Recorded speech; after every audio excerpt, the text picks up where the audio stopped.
Works fine for me. Technicians, don't you just hate intermittence? Today we're going to be looking at a 4200 inline six-cylinder from GM. The Trailblazers, Bravadas, and Envoys, standard engine. We'll look at the powertrain innovations in the last couple of years that GM has come out with. And we're also going to go beyond the approach with some off-the-wall diagnostic troubleshooting. When the things don't match the book's description of problems, where do you go? We'll look at 4 case studies. So stick around. When we come back, we'll be underneath the hood looking at the powertrain on this Trailblazer.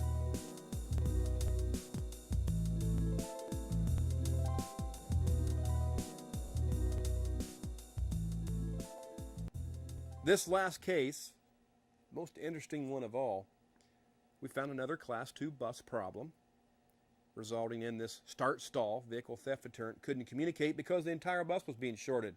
But when we took the shorting bar out and individually measured resistance to ground on each and every circuit, we found one circuit shorted to ground. It was intermittent, but it was shorted to ground, and it was of all the wires in the world you'd believe, it was the radio Class 2 wire.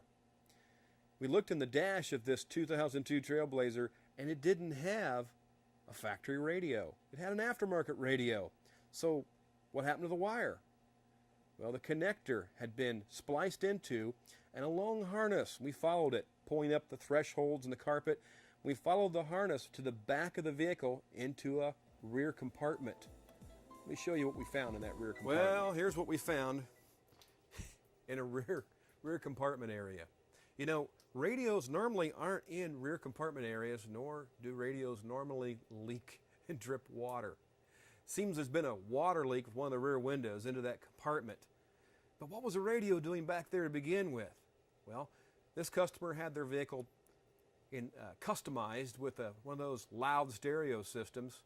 And in order for the Class 2 bus to work, including the radio to communicate with the body control module, in order for it to know that the BCM wants the chimes and alarms to work, like when you leave the key on and open the door, or you leave the headlights on and get out of the car.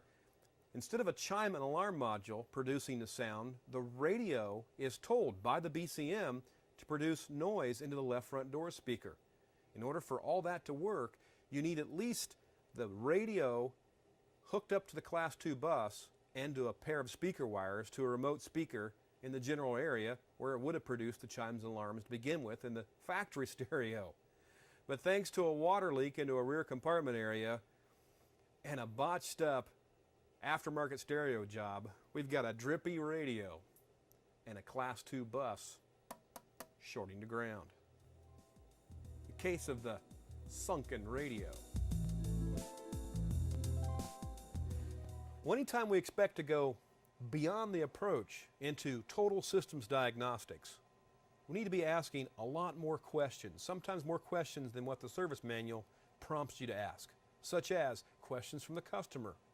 Customers don't always want to tell us the whole truth. They think that sometimes some clues are not really related, like in the case of the aftermarket radio replacement. Who would have thought the radio being relocated and shorted in the water could cause a no start on the vehicle? Also, we need to be looking at things that change from before the problem occurrence to when the problem occurred. Was there an accident?